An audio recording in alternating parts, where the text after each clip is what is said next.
Okay, so it's visible to you.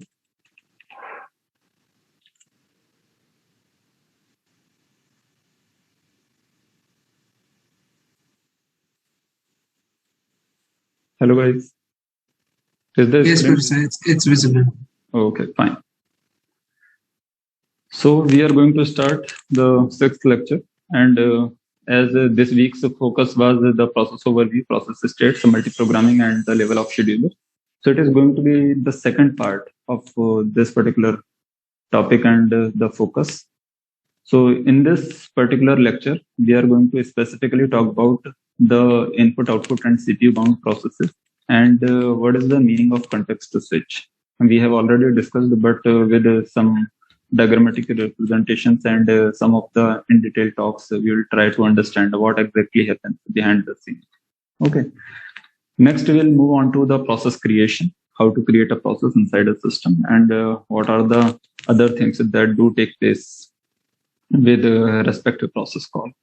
Then there is a concept of inter-process communication that is called in short IPC. Another acronym that is RPC, that is remote processor call. And there is another term that is almost equivalent to RPC, that is remote method invocation, that is used in Java. So kind of same thing, but there is a bit difference.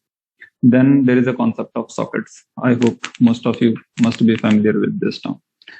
Then there is a concept of concurrency and there is a concept of parallelism. What is the difference? Why we choose one over another and what are the respective advantages?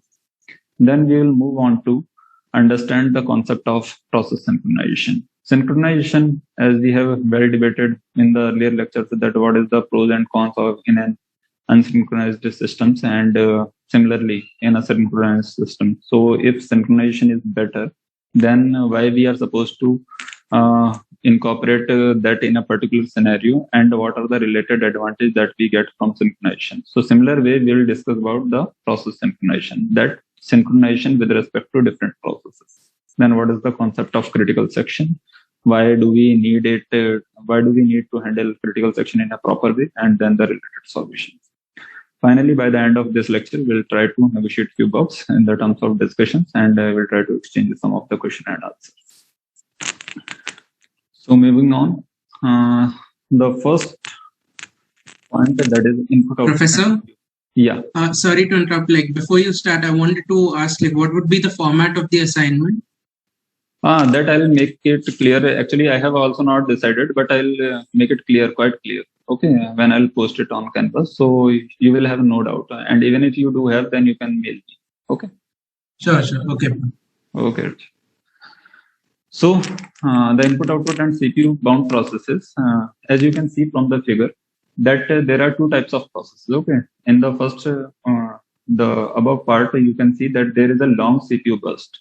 Okay, so when we say that input, output bound process, means most of the time the process is spending its time just to negotiate with the different sorts of devices, means to take input and to give output and sort of different sort of works, because there might be multiple input devices, there might be multiple output devices.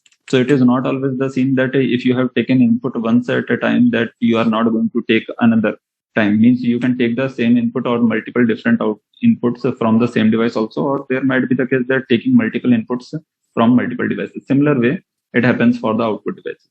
So it may be the case, like we discussed the concept of direct memory access, if you remember. Then in that case, the very frequently the process was supposed to access memory. So that's why the memory means the device was given control directly to memory.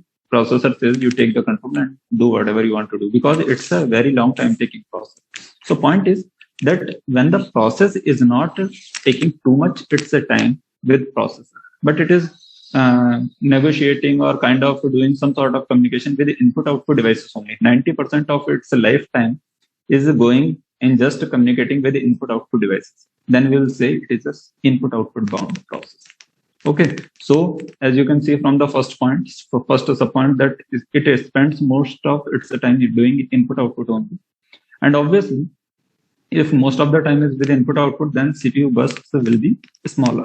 So what is CPU burst? Burst means a kind of time. So when we represent a time interval in the form of some diagrammatic representation, then we call it as CPU burst. Okay, so you can see from the figure. Similarly, when there is a plain line, then it's a waiting, means it's a wait time either for input output or for CPU. Okay, and whenever there is a square in the figure, then it is the actual execution either with CPU or with respect to input output. So we can see that input output processes are having very short bursts. And short bursts, why short bursts are there? Because the input and output means you just need to take input from buffer. It is not always the case that if some process is accepting input from user, then if user is typing with very slow speed, that he is typing A, then B, then C, means keyboard, his typing speed is not so good. So it is not like that that process is waiting for that particular user's input, because he may spend hours just to type a single word or a single sentence. So it is the case that there is a concept of buffer. With every input output device, there is a memory area that is called buffer. It might be, normally it is of a few KB or MB, depending on the device characteristic. So once the buffer gets filled, the device directly, means the process directly communicates it to the buffer and takes all the contents, and means it flushes the buffer contents. It takes as input all the contents of buffer and flushes out the buffer. Then again, slowly user fills the buffer. Similar way it happens for output, means if device has put something and it is printing, so buffer is containing some sort of information, but that information is not able to get out instantly because the output device is slower. So in that way, means information is kept in buffer. So what I'm trying to say, that normally the input output related bursts are smaller, and those small bursts in comparison to CPU. Okay, and obviously it is not the case that any process is only input output bounded, because if there is some process in the system, definitely CPU will take care of it. So you have to contact with CPU for your execution. Means a process need to contact with CPU, has to go to CPU for its execution. So that's why CPU will give very minimal time, and most of the time input output will be there. So whenever there is, most of the time is related with input output, is input output process. So I hope the difference is quite clear. Just opposite case is CPU bound process. Means most of the time the process spends its time with CPU only. For example, you have you are running a kind of loop, okay, and inside that you are performing some sort of mathematical calculation. For example, you took a variable a is equal to 0, then you run a loop while true, means infinite loop, okay, and inside that what you are doing, you are printing that print the value of that particular I, and then you are incrementing it. Okay, so it is printing, means it is doing input output as well as you are incrementing the value also, and the loop is infinite, so it will keep on printing as well as incrementing the value. So both things will happen. So there, if you remove the plus operation, means the increment operation, then most of the time input output. If you put just the increment operation, means most of the time CPU operations. So in this way, we can differentiate what a process is, whether it's a CPU bound or input output bound. Just a plain example. Okay. So what is the application area? So as you can see that most of the time, if it is doing input output, means it's a kind of some office application, because in a normal office application, whether it's a Word, Excel or PowerPoint sort of thing, most of the time user interacts with the application, and then it submits its application to the system, and system just performs within milliseconds whatever task you want to do it. For example, you want to run a program, so typing a program takes most of the time, but compiling and execution doesn't take much time.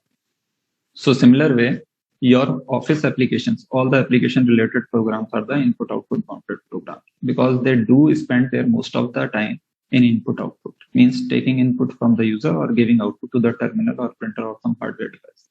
Okay, just opposite, that CPU bound processes are kind of system programs, because they don't deal mostly with the input or output, they just perform the CPU related activities. So handling of interrupts, background activities, memory swapping, memory clearance, and taking care of other resources, resource management, and similar way. So OS and its related utility programs, so those are critical for the system performance. Those are supposed to be called system programs. So those are the CPU bound programs.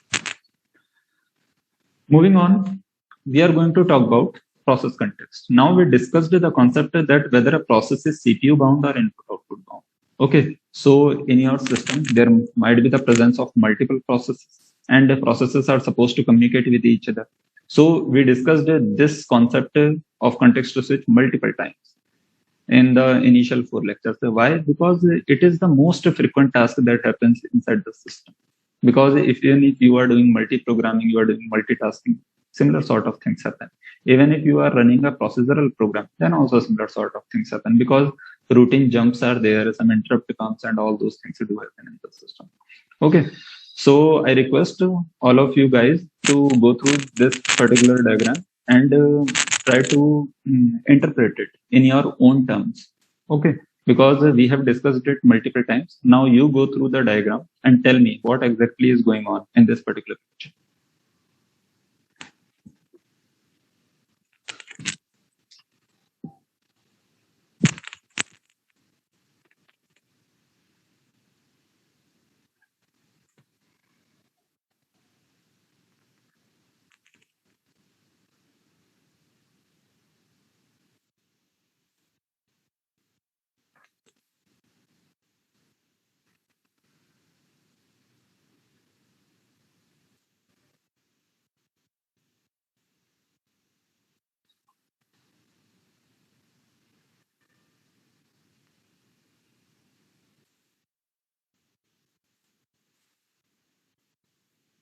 Anyone?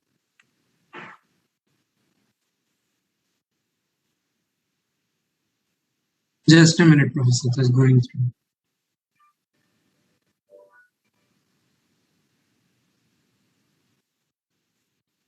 Is process P0 IO bound and P1 CPU bound?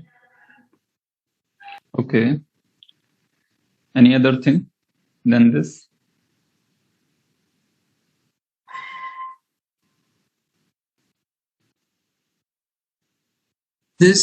So basically, I remember you were discussing that when there are multiple processes, suppose there's a long process, it does not need to happen continuously throughout the time. Like in between, some other process also can take up the, like when the first process is waiting for something, CPU won't be idle and processor won't be idle, and it'll execute some other task. And when the first process is again ready to be executed, it'll come back to that. Yeah. So that's what. Great. It's the actual concept. Archit, thank you. And Abid, you are also correct. It means if we see the collective execution time of both of the processes, then P1 is the input-output bound process kind of, because you can see the execution time here. This particular time period is kind of greater in amount if we combine this and this. So, okay, we are not exactly discussing this particular diagram just to have an understanding of input-output or CPU bound process. What we are trying to discuss, context switch. So what Archit told is absolutely correct. And whenever we try to jump from means if multiple processes are there in the system and if CPU is idle. So here you can see that P1, process P1 is getting executed, and then some sort of interrupt came into picture. So from here, you come here and you can see that there is an interrupt or system call.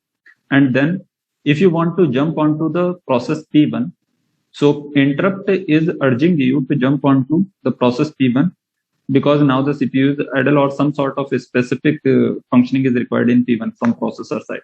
So before jumping to P1, what it needs to do, processor first will save the state of P0, process 0, into its respective PCB, that is PCB 0.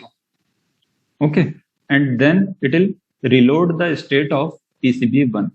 And why it is reloading the state of PCB 1? Because it is assuming that these two things, it's just a very basic snapshot of two processes P1 and P0. Okay, but these two are consecutively running, and then the state of P1 is getting saved if you are jumping to P0, and the state of P0 is getting saved if you are jumping to P1. So similar way, if earlier you have jumped from P1 to P0, so somewhere you might have stored the state of P1 also.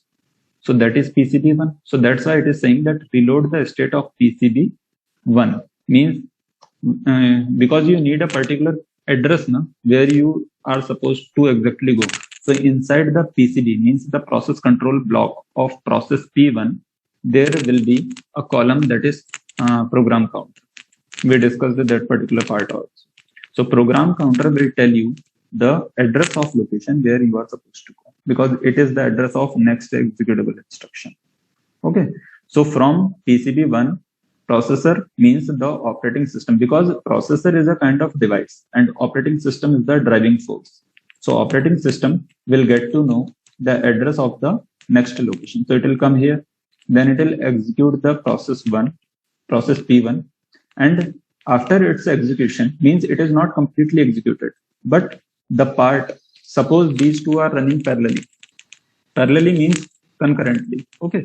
So some of the part is getting executed of P0, then P1, then P0, then P1, and so on. So then P1 part is over. Now you are supposed to jump again to P0. So you are, before jumping to P0 again, because there might be a chance that again you have to jump to P1.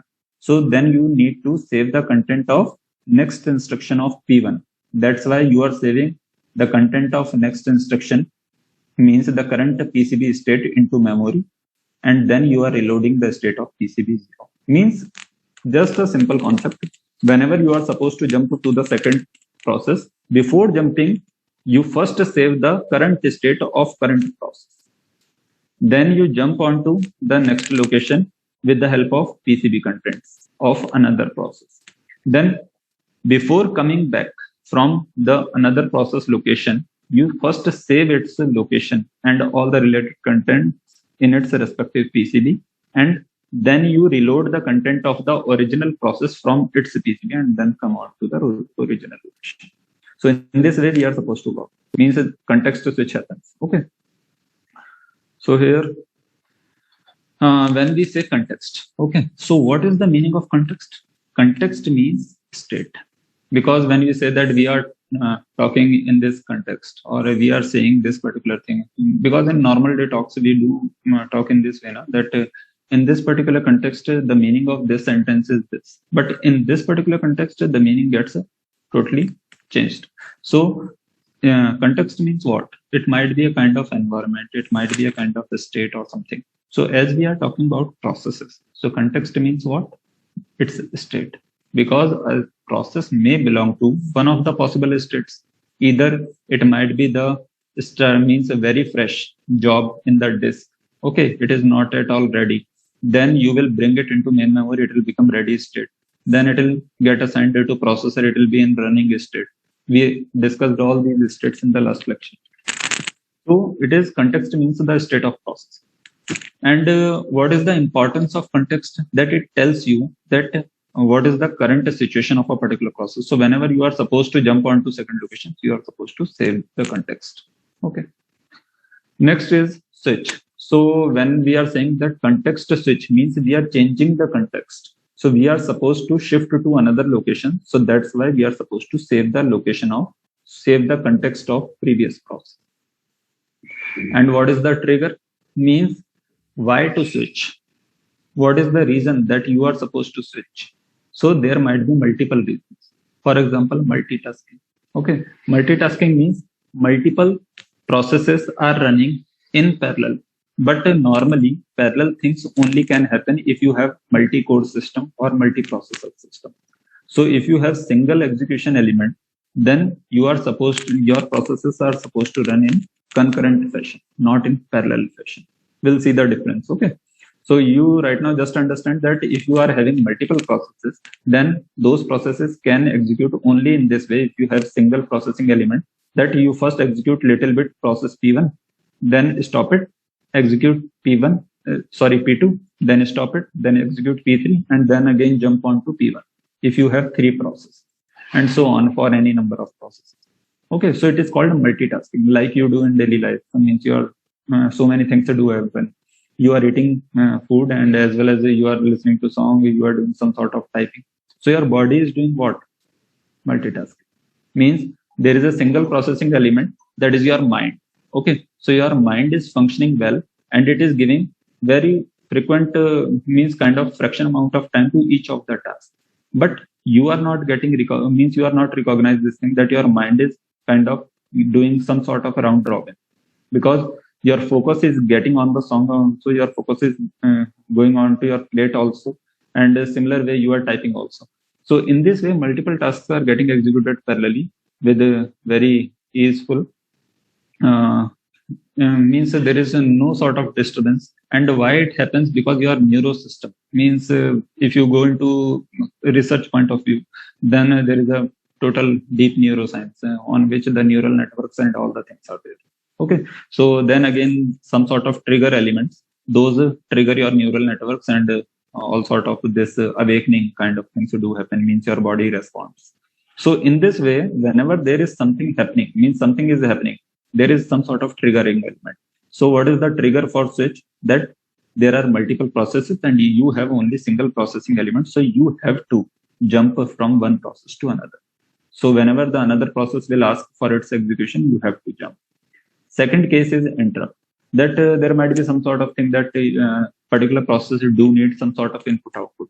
So some sort of input output will come from process side, and processor means the operating system will stop that particular process. The process will go for input output and then again come back. Or there might be some sort of other reasons like some unmaskable interrupts, means those things that you can't avoid. Your system got so hit up that you have to stop functioning. So then suddenly your system will get freeze, and mean it looks like a hang state, and suddenly it gets shut down. So many things happen behind the scene, and many times we don't recognize because we don't have the whole soul understanding of operating system and its design architecture. So that's why there might be multiple reasons for a context switch. Now the question is, what is the overhead?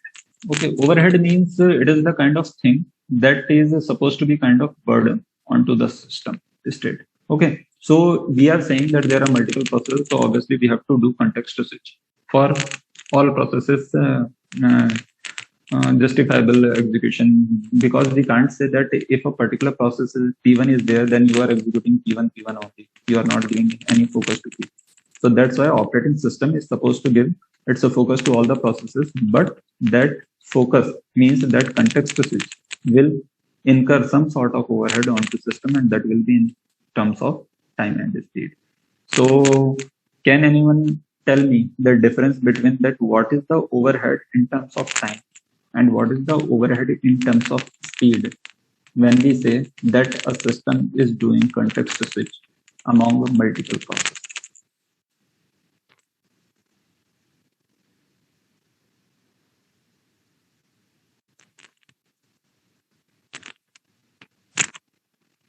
Professor, can you repeat in short about overheads, like what you told about overheads? Yeah, actually I was saying that overhead, like in daily life, we do consider that this thing is overhead to me. So it's a thing that it is burden to me. So similar way, if we are executing or if we do have the functionality of context switch inside operating system, then there is some sort of burden. For example, there are two processes. Okay. If you are executing one process completely, then you are executing second process completely. It's a procedural execution. Means you are not jumping from one location to another. Firstly, complete first, then move on to second.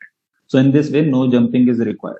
But if you want to execute concurrently, means execute some part of first process, then jump on to second process, execute some part of second process, then jump on to first process. So this particular process needs a context switch. Okay. So point is, context switch, the good side is this, that you can execute multiple tasks, means multitasking is possible with the help of context switch. But what is the drawback? Drawback is that means those drawbacks are called overheads. So what is the drawback?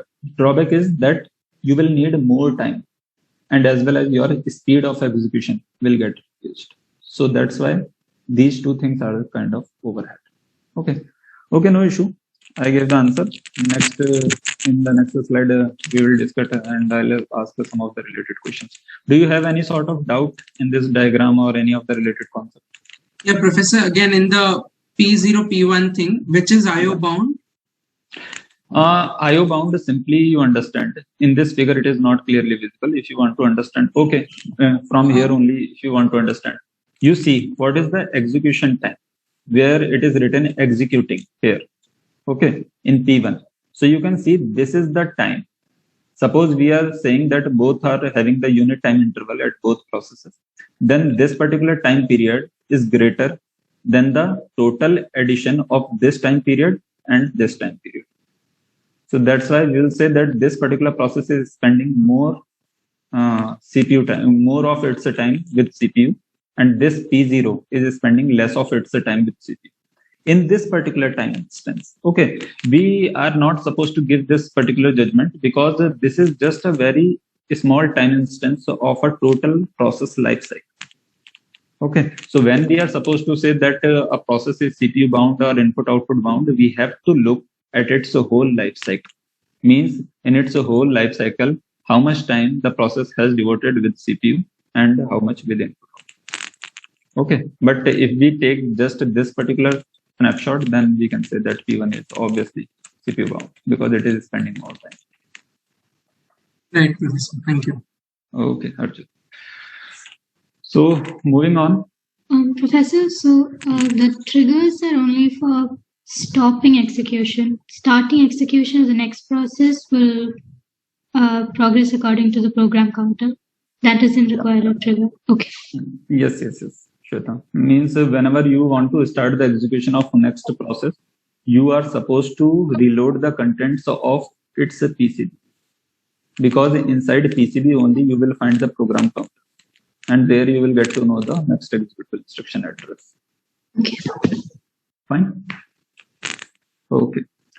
So we have understood that what is the concept of process, what are the different states, why do we need transitions? Means what are the different transitions? Those are responsible for different process states creation. And then what is the total life cycle, as well as what is when we call a CPU process is a CPU bound or input output bound. And when we talk about a particular means multiple process scenario, then obviously there is a situation of context switch. Now, very basic question that how to create a process. Because when we are saying that there is a process, then some of the processes means default processes will be in the system. Because whenever you boot your system, then so many things are happening. Means your OS is running, your utility programs are running, your device drivers are running. Okay, and whatever application software, so those are in the startup of your startup menu are available there. Those are by default are running. They are in initial states. Okay.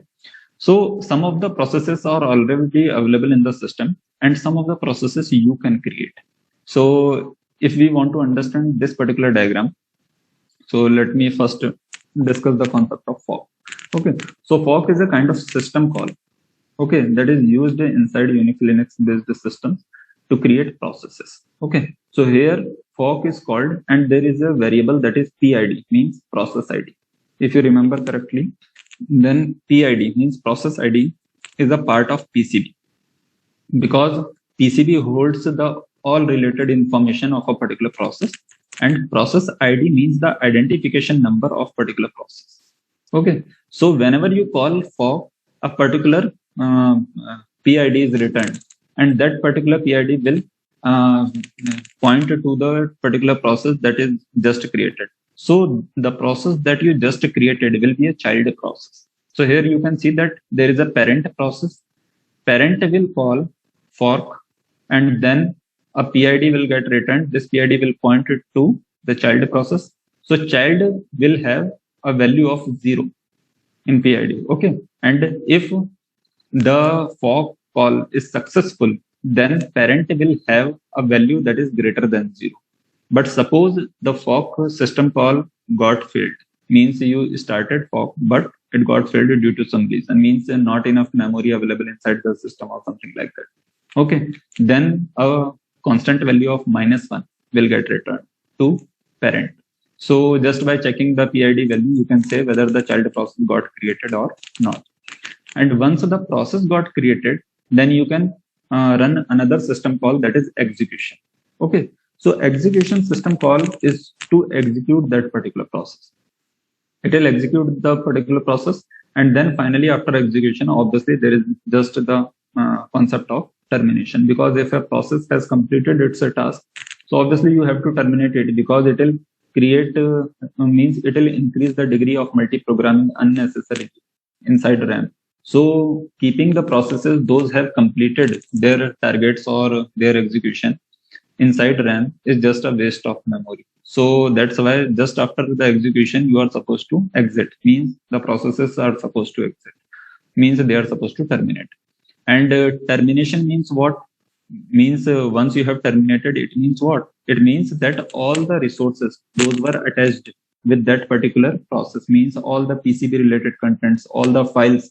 Because if you remember correctly, then inside the PCB there were many pointers: pointer to parent process, pointer to open files, pointer to different memory locations. So those are saved in program counter, and so many other register variables and all the things. So whatever all these things will get released, means that PCB memory area will get cleared and all the pointers will get removed. Otherwise, those will work like tangling pointers. There is a concept, means where the reference has been deleted, where pointer is existing. Okay, so we'll delete the respective pointers, will free the memory space and give all that free memory space back to the memory pool so that some other process could use it. Okay, so in this way, this is the process creation, its execution, and the termination diagram. So here you can understand that how to create a process, then its execution happens inside the system, and then particular call. In C programming also you must have used this particular function, that is exit. So exit just immediately terminates your current program control. So in this way you immediately jumps out of the program. Means abnormally if you want to terminate your program control, then you can use the exit function. In C also it is a program. Okay, and finally the parent process will resume. Okay, and when the child process is running, then obviously the parent process is supposed to wait. So that's why there is a wait function. So when there will be a signal from exit, then the wait process will get over, and then the parent will resume the process. So I hope it is quite clear, very easy. And now there is a concept of inter-process communication. Okay, so we discussed all these things, the concept of context switch. So when we are saying that context switch is happening, so multiple processes are there. So it is not always the case that only the processor is jumping, means the control is jumping from one process to another or something like that. It is also possible that the processes are cooperating. Means there might be multiple types of processes, but normally we categorize processes into two categories. One is the cooperating processes, and second one is the kind of independent processes. Okay, so independent processes means those processes who don't have anything to share with other processes, or they don't need to give or takes anything with any other process. So in this way, like we do live a kind of independent life, we are not supposed to give something, we are not supposed to take something. In the similar fashion, if processes are supposed to be self-sufficient, means they are independent. Okay, a process needs nothing. So if I want to give an example, okay, I will not give you, give me some sort of example. Means just give me an example of independent process. Anyone?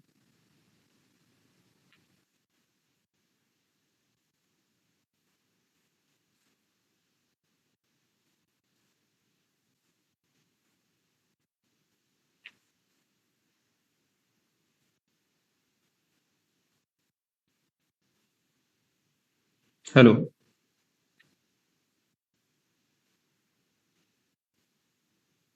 Professor, if we example can be if we want to open some program. So just to open it, I think we don't need to interact with any other process. Yeah, but just by opening a program means, yes, you just opened, and if you just closed it, okay, then obviously it is not depending on it. Yeah, just and the minimum possible process execution. Yeah, so in this way means you just simply opened a file and you just simply closed it. Okay, process got created, then it got terminated. Yes, it's fine. But I was trying to give a kind of example where you could understand the difference. So suppose you are writing two programs, and I will give an example of C program. So you wrote two programs of C. In first program, what you did, you just wrote a program of hello world. Okay, so very basic program. You just started hash include, etc. All the header files you included, then main function. Inside that you put a simple line that is printf hello world. So this program is not supposed to give some output to any other process, or it doesn't need to take some sort of input from any other process. So it's a kind of independent process if you execute this program. But there is another C program that is supposed to give the addition of two variables. Okay. And then this particular program is fetching those two variables as input from another program. Okay. So then from the first program, it will fetch two variable values and then will perform some sort of arithmetic operation, suppose addition, and then will return back the result. So then the program 1 is dependent on program 2 for two input values. So in this way, the processes are dependent on each other. Means one process is dependent on other, not the other process is dependent on the first one. So if both processes are dependent on each other in some way, then those are dependent processes. So what we are talking here, that we are talking the concept of cooperating process. Cooperating processes are kind of dependent processes. Means they are cooperating to each other in such a way that both of the process, means both processes are getting some sort of reward, you can say. Means why do we cooperate? Can anyone tell me, means what is the reason of cooperation? What is the basic criteria to have some sort of cooperation in real world also or in some virtual world? Means what is the requirement of cooperation, or what is the possible situation when we need cooperation?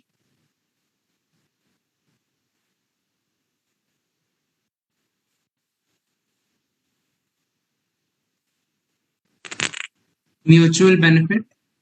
Yeah, perfect. Mutual benefit. We do always need cooperation when there is a mutual benefit. Yes. And if there are multiple processes and all the processes are supposed to get some sort of mutual benefit, then they will definitely cooperate. Okay. So like in business world, we call a business funda that is win-win situation. Any business can only survive if there is a win-win situation.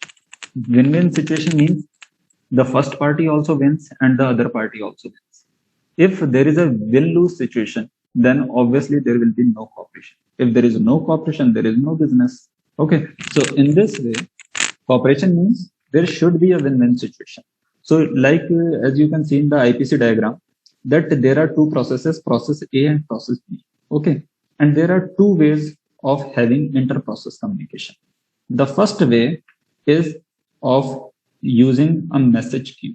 Means there is some sort of message M0, means M0, M1, M2, M3, and Mn. And the other part of diagram is having a shared message. Okay. So in the first part, you can see that there is a particular queue, and that queue is holding the messages, means the sequence of messages, those are exchanged between process A and B. Some of the messages are from A side, some of the messages are from B side. So it might be the scenario, as we just discussed, that two programs might be dependent on each other for their intended functioning. So if they cooperate, then both of the processes can get completed. But if the processes don't negotiate or they don't agree on a common consensus, then definitely they are not going to cooperate. So in that way, any of the process will not get complete. So that's why it is always better to cooperate if you are dependent on each other. So in the first part, we are having the concept of message passing. There is a message queue and there are multiple messages. Those might be termed as packets, because in network terminology, when we understand the concept of computer networks, everything is packet. Okay, because over the network, the term is not message, that is packet. So there is an exchange of packets or exchange of messages, you can say. And with the help of these messages, process 1 is giving some sort of input to process B, and process B is giving some sort of input to process A.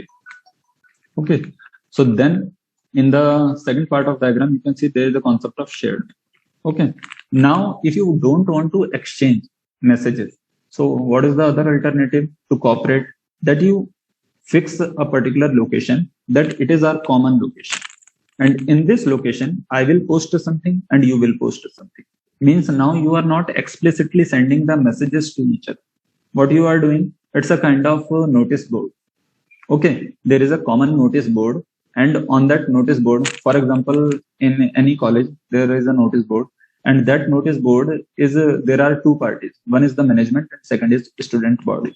Okay, so management body posts something onto notice board, and student body is supposed to have information from there. Okay, if we allow the vice versa also, means student body is also allowed to post something onto notice board, and management body will get to know about it from notice board. Okay, then so many messages will be from student body. But normally this sort of scenario, the vice versa scenario, is not allowed in colleges because there are so many students, and obviously so many chaotic activities will go on. Means people will post anything. So just to create a nuisance. So that's why if there is some dedicated team of members, those are responsible for those sort of activities, then those people will have the access to notice board or the key or something, and they can post over there. Okay, so shared memory is just a kind of common space where process A and process B, both parties, have access. So instead of sending the messages repeatedly and just to maintain the message queue, what they are supposed to do, they are supposed to use some sort of common memory, and from there they will fetch the input output, means from respective processes, and whenever whatever thing is required, they can fetch from there. Now, in this way, if you are using the shared memory concept, then obviously there will be a concept of read and write functions, because whenever there you are reading something from memory, it's a read operation. Whenever you are posting something, it's a kind of write operation. Okay. So moving forward, we have the another concept that is RPC. Now, what we say that RPC is, so RPC is remote processor call. So when we say remote processor call, then what is remote? Remote, now first thing before discussing the concept, can means from diagram itself it's clear, but still please tell me that why do we need RPC? What is the need of remote processor call? You can observe the diagram, it's quite clear.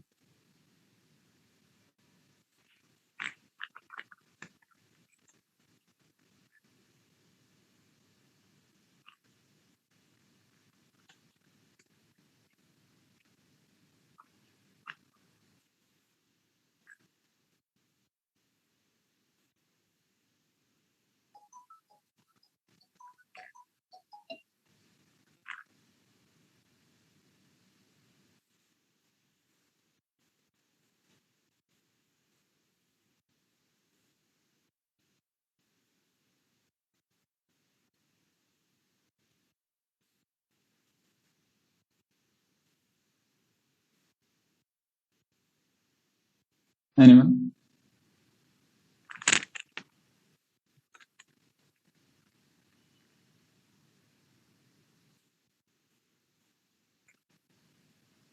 Am I audible?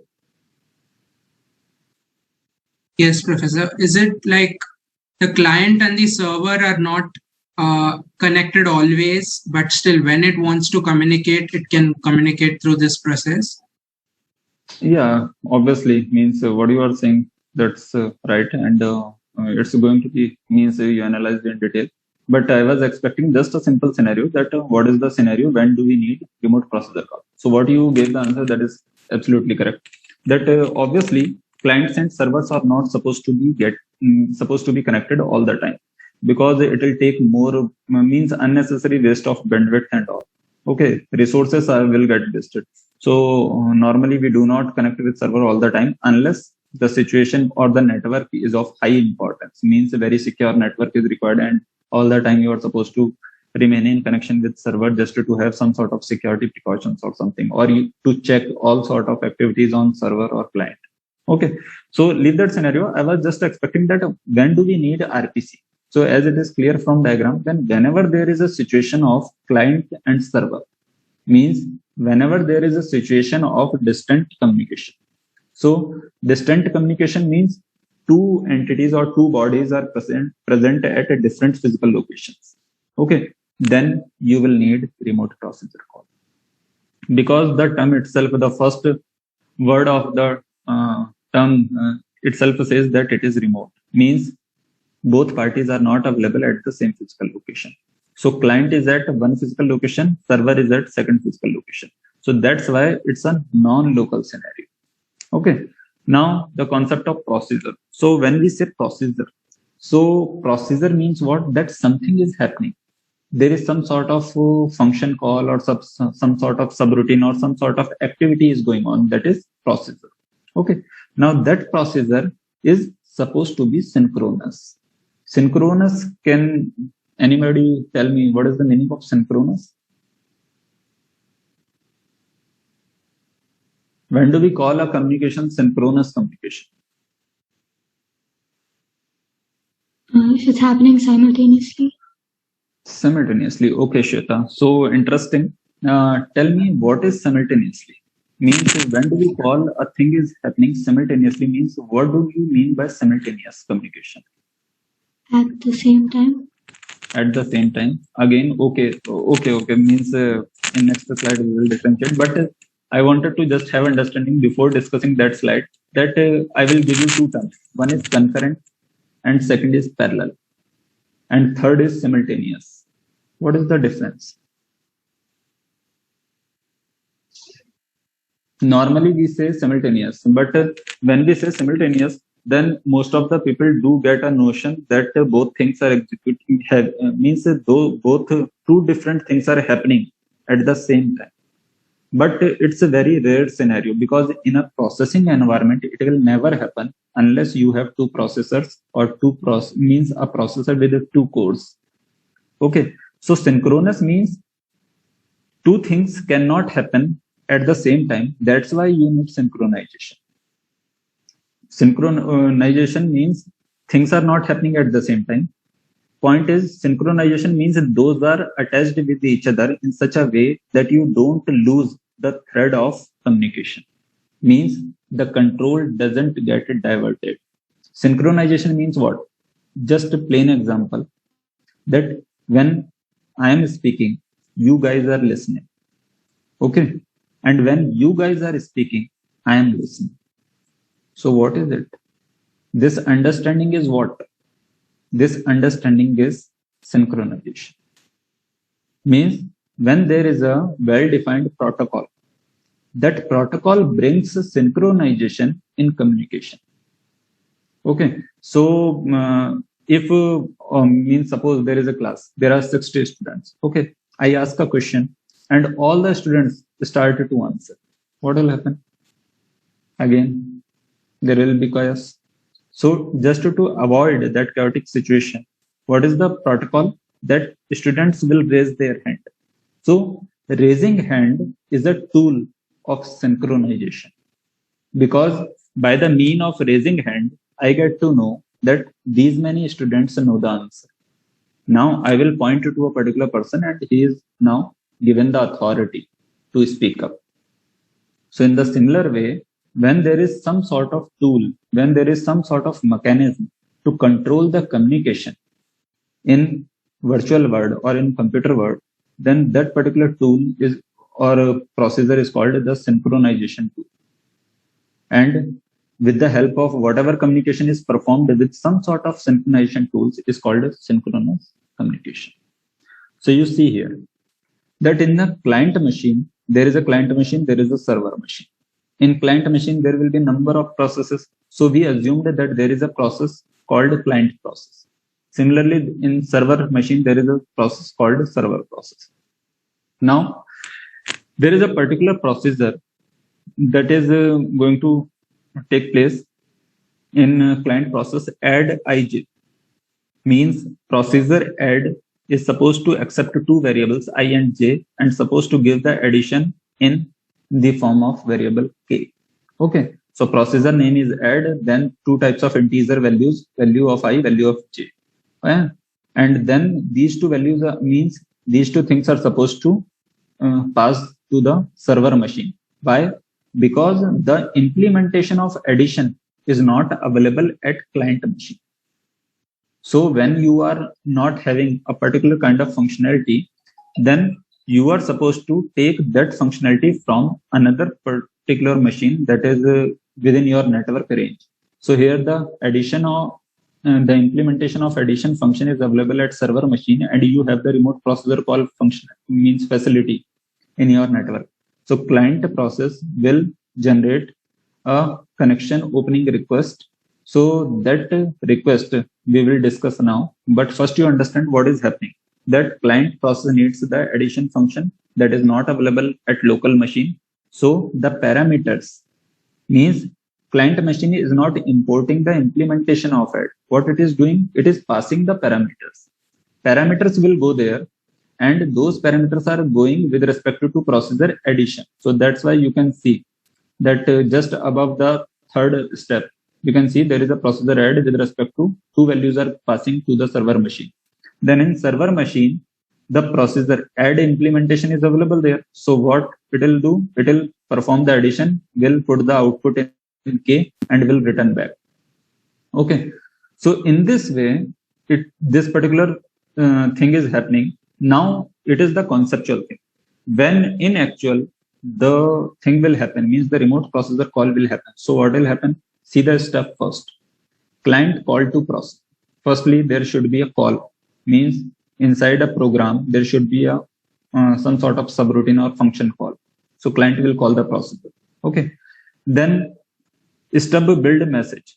Stub is what? Stub is a kind of it's a kind of technical word. If you want to don't remember. Just to simply assume that it's a piece of software. Very small, means some line of code that takes care of message building. Message building means, for example, many times your system is one hardware form and server machine is another hardware form. So whatever is your underlying architecture, that might not be the case of server. For example, I am using a Windows machine with a specific architecture. Okay, like I'm using 32-bit machine. Now server is a heavy machine. Server is using 128-bit architecture. So there, the integer size and all the other things are different. Even in many of the C implementations, you can see in some of the compilers, the size of integer is 2 bytes. In some of the compilers, the size of integer is 4 bytes. So why this difference lies? The difference lies because the underlying architecture is different. The underlying memory management schemes are different. Why? Because the operating systems are different. Okay. So when you are sending your variables or when you are sending your values to another system, you are supposed to build some sort of stub. That stub will take care of compatibility matching. Means from client side, the client stub will create a procedure form so that it is understandable at server side. Okay. And when this particular stub will send the message, so you can see the third step. Message is sent across the network. It is over the line. Now the server OS handles the message to server stub. So server stub will unpack that message and will give the actual values to the server process. Implementation of addition will get performed, and then from there, similar way, now the server will send the data values to client machine. So in this way, the process will get opposite. Means from this side to that side. So now the server stub will pack the variable in a particular packet format, and the client stub will unpack all those things and will get the actual value. Means it's a simple thing. In layman's term, I will tell you, you don't remember the stub and all. Simply remember, if you want to have a processor call, firstly create a call. Okay. If the call is created, then there is some sort of processor part, means some sort of the program code will take care, means which values are supposed to send to another network. So those values will get packed inside a packet, and that packet will send over the network. At the server side, that packet will get unpacked, and only the values which are related, which are the actual data values. Because if you guys have an understanding of computer networks, means have you read the subject of computer networks? We are doing it this time, Mr. Professor. Okay. Means in final semester. Huh? No, like current one. Okay, current. Okay, fine. Yeah. So in computer networks, you must have heard of OSI layer structure or TCP/IP layer structure. Yeah. Yeah, TCP/IP. Yeah. So in TCP/IP, obviously there are multiple layers. Okay, there is the application layer, then there is a transport layer, then kind of networking layer, data link layer, and physical layer. So at physical layer, all the things means all the data frames are converted into physical entities. Physical entities means entities which are understandable at physical layer. Physical layer is what? Physical layer is a plain wire. Plain wire means what? Electronic medium. Electronic medium will understand what? It will understand digital or analog. If you are using digital network, it will understand 0, 1. If it is analog network, it will understand some sort of frequencies. Okay. So normally, most of the networks are digital network because of its speed and non-data loss properties. Okay. So that's why in digital networks, if we are assuming in this way, then when we are saying the message is sent across the network, means your message is converted into 0, 1 form. Now it is transmitted with the help of some sort of networking line. Mostly for long distance communication, we do use optical lines. So in optical, in the form of light, means 0, 1 kind of mechanism is there to convert information. So your message is converted into a form, into a light beam, and it is getting transmitted through optical lines to remote location. At the remote location, that message will again get converted from physical format to data frame at a data link layer. Then from data link layer, it will get converted into packet form. If you want to understand, means normally, at the receiver side, obviously, you will not convert into packets and frames. What you will do, I don't know whether you have read the concept or that topic is covered in computer network or not. Whenever you send a packet, then every layer adds its own header and trailer, means header and trail. So header and tail are added at each layer. So those header and tails are added. So starting from application layer at transport, then network, then data link, then at physical it will directly send. So many headers and tails are available. When it will reach to receiver, at each layer, respective header and tails are removed. And finally, only the original message is reached to application layer of receiver. So in the similar way, when the client machine is making communication with server machine, then client machine will add so many other details with the data. What stub is taking care of. So when we are saying stub, means it's a kind of program that is taking care of message, means packet generation that is supposed to be transmitted over physical line. Because it is not the case that if you are supposed to send 2 values to another server machine, then you simply send 2 values. No, because those 2 values are supposed to go where? Because that line, means your hardware line, is not intelligent. It doesn't have mind to understand that these 2 addition values are supposed to go to that particular server. So you are supposed to add the destination address, IP address, destination IP port number also, means the socket address. And similar way, you are also supposed to add your own address, also source address. Then you are supposed to add some sort of encryption mechanism also, so that the data values remains protected. They don't get disturbed in means during communication and all. So all those things are taken care by stub. Then at the server side, all those things, means all the encryption is removed. Then your server address and all those parts are removed. Only the data values are passed to addition function. Then addition is performed and just the reverse thing happens. Okay. So in this way, you can see that it happens. Oh, please give me just 2 seconds. I join back.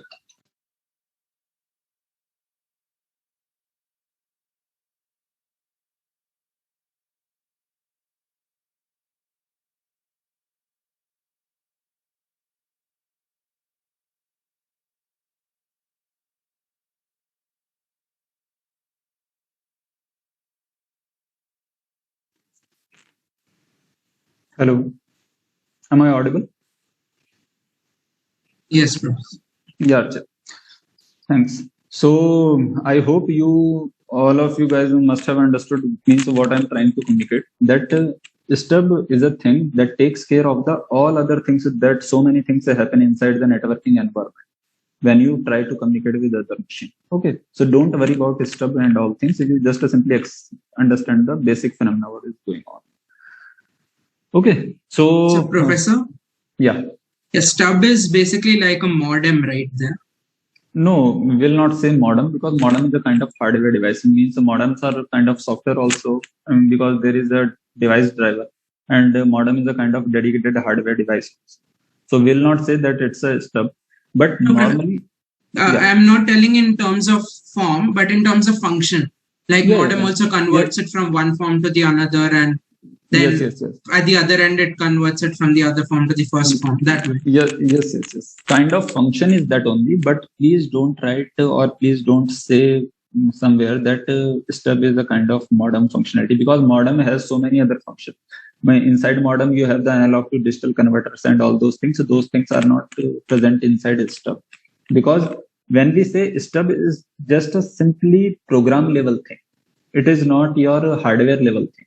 But when we jump onto modem, then the hardware physical layer things come into picture. Then the frequency, modulation, and all those things come into picture. Then you are supposed to take the ADC, means analog to digital converter, then DAC, digital to analog converter, and all those things come into picture. That's why many times I try to avoid all these discussions. But the point is that I'm just giving all these out of context examples just to make you guys understand that one subject is not concrete enough, means it is not so what you say, that it is not one subject of computer science, it not disconnected with other subjects. Similar way, in any course, means any one subject is connected with every other subject of that particular course if you try to find the deep roots of that particular course.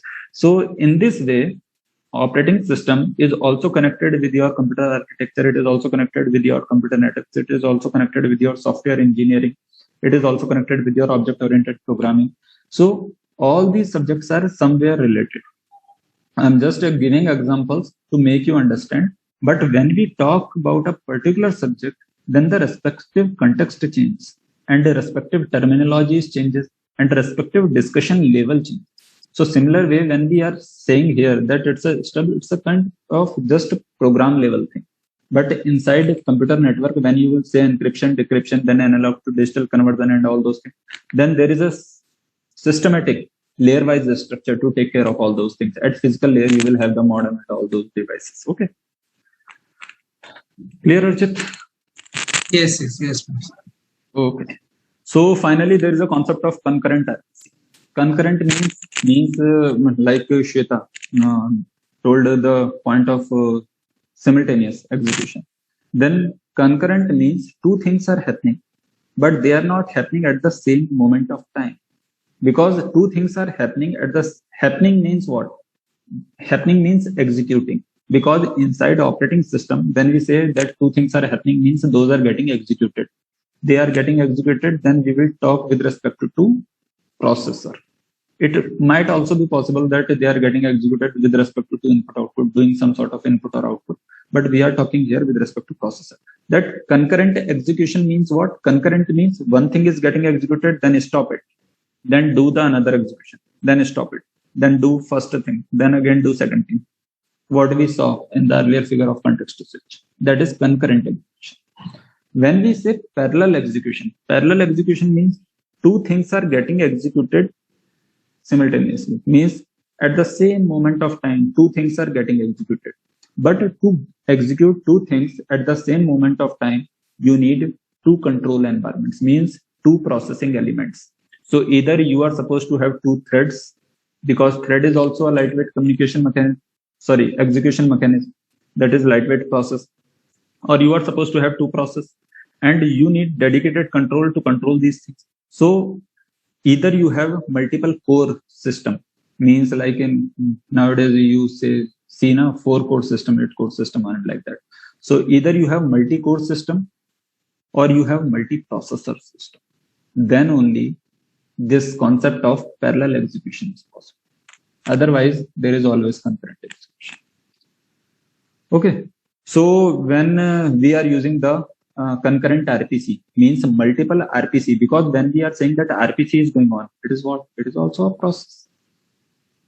Obviously, anything that is executing inside a system, it's either a process or thread. If it is lightweighted, it is supposed to be taken care by a thread. If it is sort of substantial, then it is supposed to be called a process. Okay. So RPC, as it includes the client server environment, so sort of it's a process environment. So here, use of lightweighted processes or threads means by using multiple threads, you can execute the concept of concurrent RPCs. So moving forward, now we are going to discuss the concept of socket. Professor, one doubt. Yeah, Archit. Yeah, so pipelining is concurrent or parallel then? Pipelining, again, good concept means if you see the figure, if you have seen the figure of computer architecture, means inside computer architecture, normally we show pipelining in this way that there is a queue, then below it there is another queue, and input of one queue is a kind of means multiple queues are overlapping in size. I am not having any figure here right now like that. Okay, I will try to have some sort of control, but I will tell you, just remember, assume a normal daily life pipeline. Okay, there is a pipeline. If you put something inside a pipeline, then first thing, whatever the first bucket of water that you put inside a pipeline will come out first. Then you put another bucket of water. Okay, so is it possible that if you want to flow the water of second bucket, then the first bucket water stops and the second bucket water flows? It's a kind of, or vice versa, means one bucket of water, bucket water is stop and second bucket water is flowing. It's not possible. No? Means it's not a kind of thing because that we can control. But in system pipelining, what we can do, we can control processes. In real life, we cannot control processes, many processes. Like you cannot control the flow of water. You cannot control the natural happenings. So in this way, if you see the normal daily life pipeline, then things are not in your hand. So there is no parallel, there is no concurrent execution. There is only parallel execution, because first bucket water is also flowing, second bucket water is also flowing, and so on. But suppose the execution of a virtual world, there are multiple processes inside a pipeline. Now you are executing first process, then you stopped with the second process. Then you again started first process, then you stopped the first, and then you started second. So in this way, even though those processes are inside the pipeline, but they are getting stopped, they are getting executed. So some way they are inside the pipeline, but they are supposed to take a particular duration of time depending on their execution state. So in this way, they might be in the state of means concurrency, as well as they might be in the state of parallelism, because it will depend on your system architecture. For example, if your system is having 2-core system, or if your system is having multi-processor or multi-core system, then both processes can execute simultaneously, means at the same moment of time. But if you have single core or single processor system, then you have single control. Then obviously there have to be the concept of concurrency. There is no parallel. Hope it is clear, Archit? Yes. So pipelining, actually, that's a different concept. We try to relate it with parallelism, but that parallelism is somewhat different with this parallelism. Because if your underlying hardware is different, then your whole scenario will get changed. You simply understand, if you have multiple cores or multiple processors, then only you can have parallelism, else there has to be concurrency. Okay. Now the concept of socket. So I think it is very basic concept. So you guys tell me, what do you understand about this particular term? Means whatever you know about socket and all, you tell me. Figures are also available. Everything is written also here. Tell me, what do you mean by socket?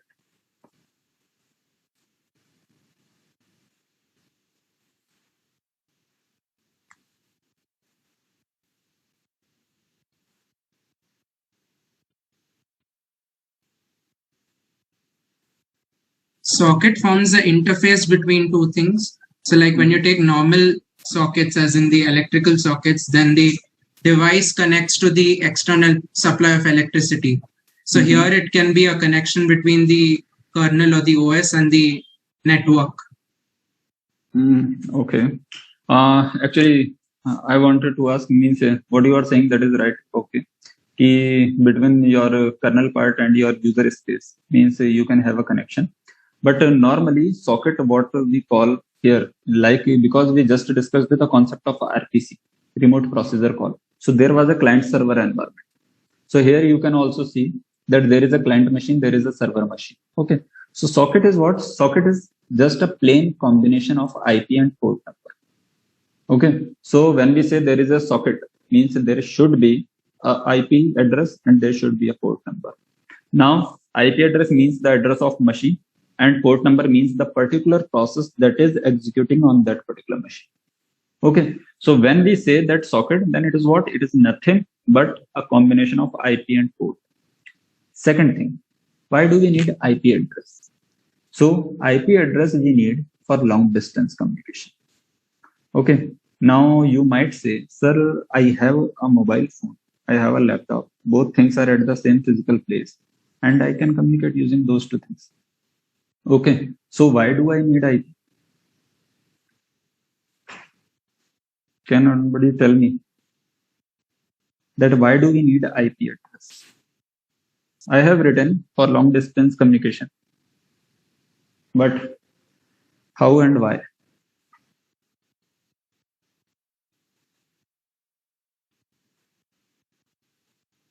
Even if the devices are adjacent, it needs to go through the whole network of the internet or the web. So Yes. that's why Yes. it needs an we- address. Yes. In this way, we need IP address, but normally IP is needed only for long distance communication. Now, point is that obviously I will not expect this sort of answer from you guys because it's a kind of introductory course and it's a kind of bit deep answer. So there is a concept of MAC address also, if you have heard of. So MAC address is a kind of hardware address that is prefixed with each of the devices that that are available in the market. So MAC address defines the hardware address and you are not supposed to change it. And in many cases, you cannot change it. But in most of the cases, you can change it using some sort of system calls.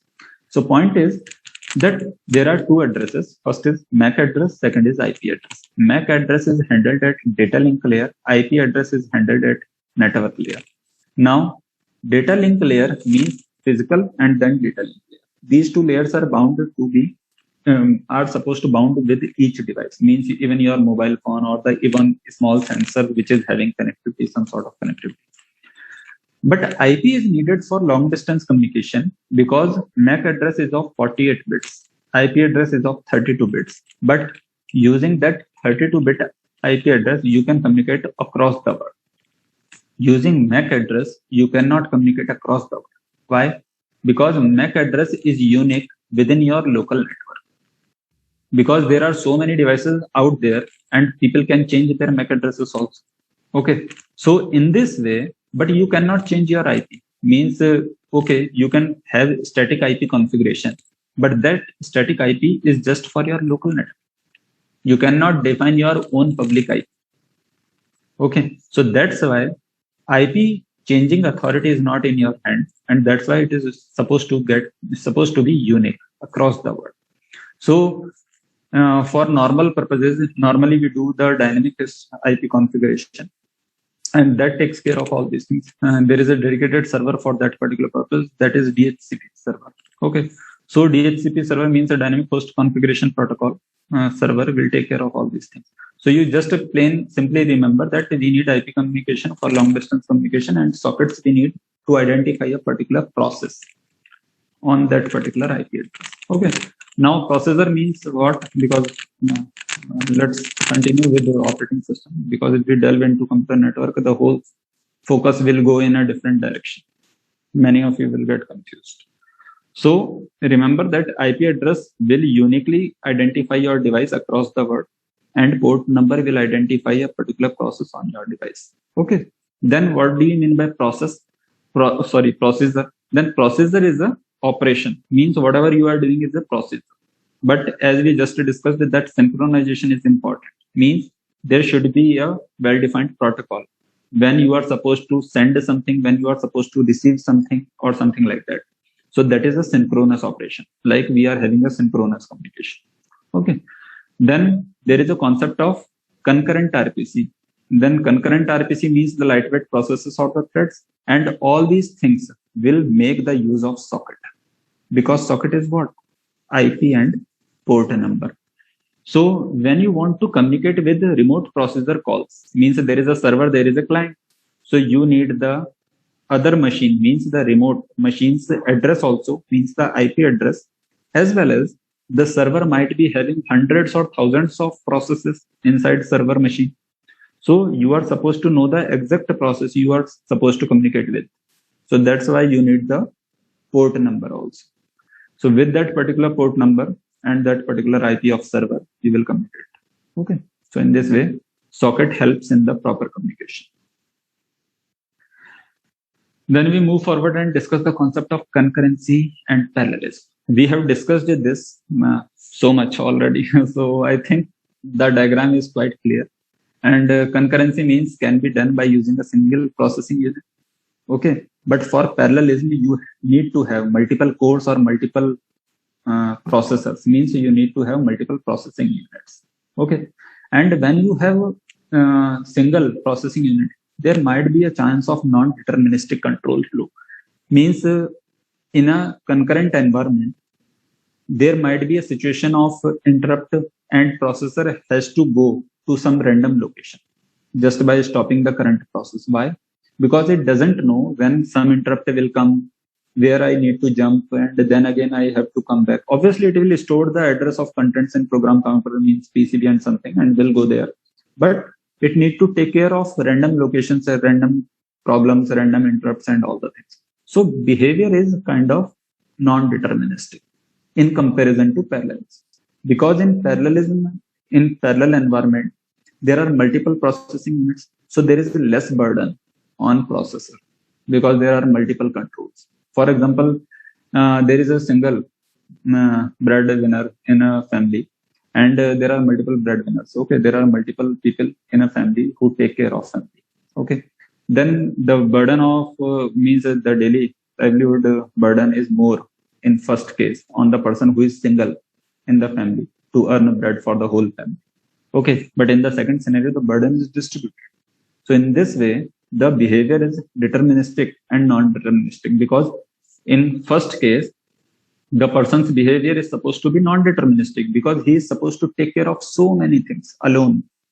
But in second environment, there are multiple guys and who are supposed to distribute their responsibilities. So obviously, their behavior is a kind of bit deterministic.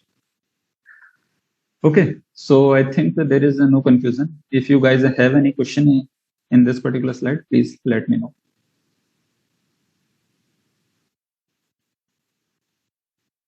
Okay, and final point that the concurrent environment have a difficulty in debugging. Debugging means what? If there is a bug means there is some sort of problem or error in your system.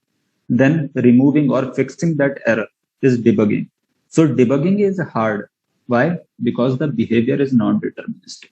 When your behavior is non-deterministic, then convincing you or making you satisfied in some sort of a state means making you convenient to understand something is difficult. So that's why we will say that debugging is difficult in concurrent environment in comparison to parallel environment.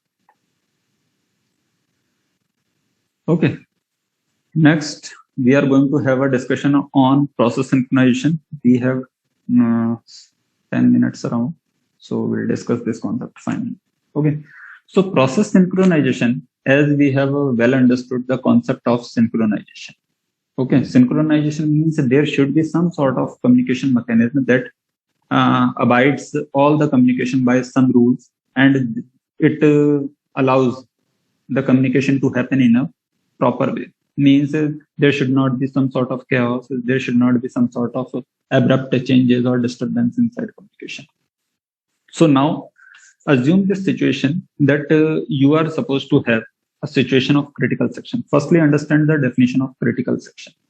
So in this diagram, you can see that there is a simple pseudocode.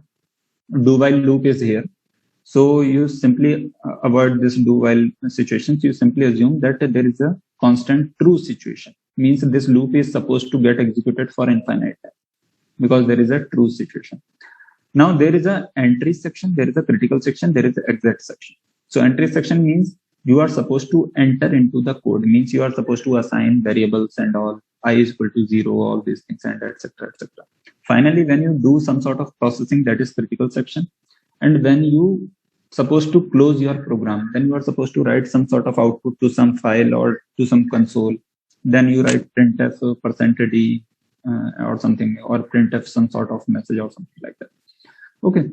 So point is that entry section is a kind of thing. It is like a normal program, means variable initialization, processing, and output. Like a normal program, this particular program also have, means synchronization code also have 3 sections: entry section, critical, and exit section. In entry section, this section will tell the processor, means operating system, that now the particular lock or particular possession on a particular memory area or something has been taken. And after executing that particular memory area code, then that exit section will tell the processor or operating system that now all the means execution that we want to do with respect to that particular memory area or the instructions have been over, and now you can take control of that particular location. So simply understand, means firstly understand these terms, then you will understand the concept. What is critical section? Critical section is nothing but a shared resource. Shared resource means what? Resource might be anything. Resource might be some device. Resource might be some memory. Resource might be some code. Okay. So if there is a piece of code, here you understand it in terms of code. Okay. So there is a piece of code, and obviously if it is a code, it is supposed to saved in some memory location. So it is saved in some memory location. So there is a critical section, means, for example, from location number 2050, means 2050 to 2090. These 40 bytes are of critical section, means there is some code that is accessible by multiple processes. Okay, means multiple processes are allowed to access those 40 bytes of code. Okay, so now if you have allowed multiple processes to have control to some code or something like that, means to some resource, then obviously they will try to engage. There might be a situation that multiple processes try to engage with that particular code at the same time. So if 2 processes came at the same time and they want to tell operating system that, or if they don't tell operating system, you simply allow the 2 guys to have the control of a resource. So what will happen? Those guys will fight, obviously, because they want to take control first. That I will take the control, I will take the control. It will be the situation like this. So operating system, what will do? It will define that region as critical section. And it will put some sort of door just in front of that particular resource. And it will say that it is the entry section. First you make your entry, then you are allowed to go inside. Then you perform your critical section execution, whatever you want to do. And then you exit from the section. So while exiting from the section, again you update your entry that you have done your work. So simply understand it from a real world situation, like in operation theater. There is a bulb. In movies and all, normally they show like that. In real scenario, I don't know. There is a bulb. But there is a bulb. If it is green, okay, means there is nothing critical inside. If it is red, means everyone is prohibited to enter inside the operation theater. There is something critical going on. Okay. So now, if entry section is what? The door, means the bulb. It is showing the availability or non-availability of operation theater. If it is green, means operation theater is available for use. If it is red, means something is going on inside operation theater. You are not supposed to enter. So in the same way, there is a critical section, means the operation theater.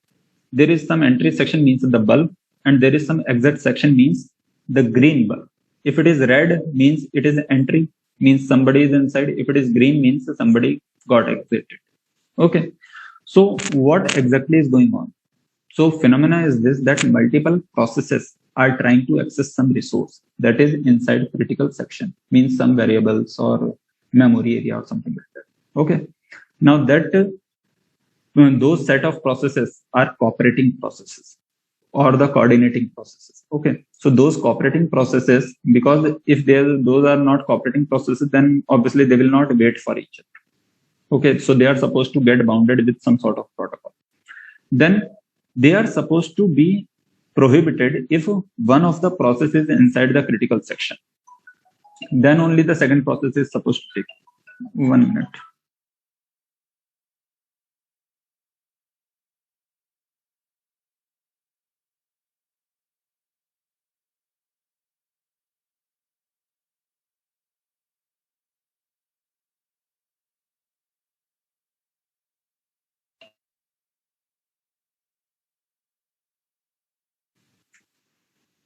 Yeah. Hello. Am I audible? Yes. Yeah. So here you are supposed to prohibit another process from entering into critical section if some other process is already inside the critical section. Okay.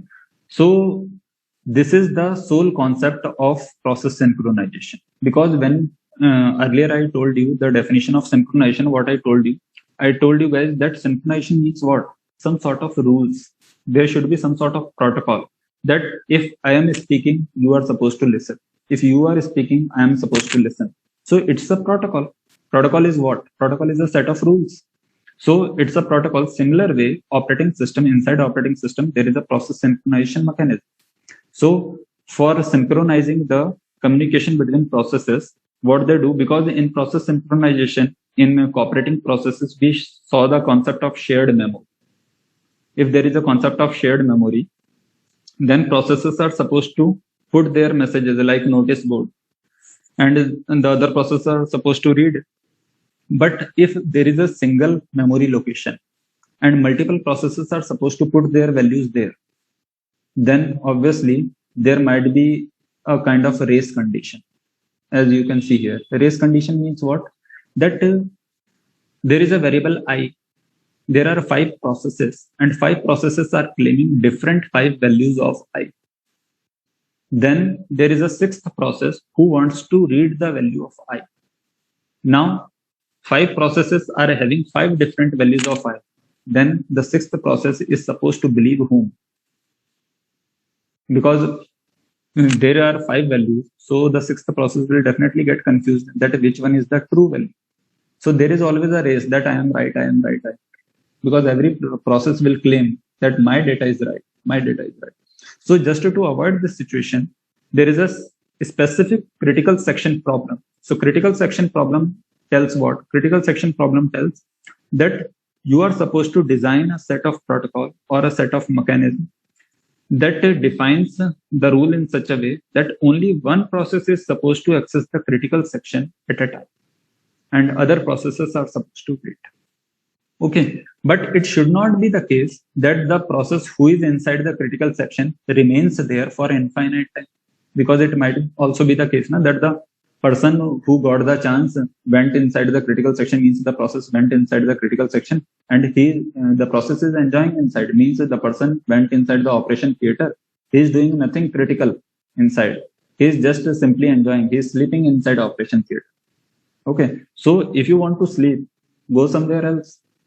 It is of high importance place. Operation theater is supposed to be free because there are so many patients waiting outside.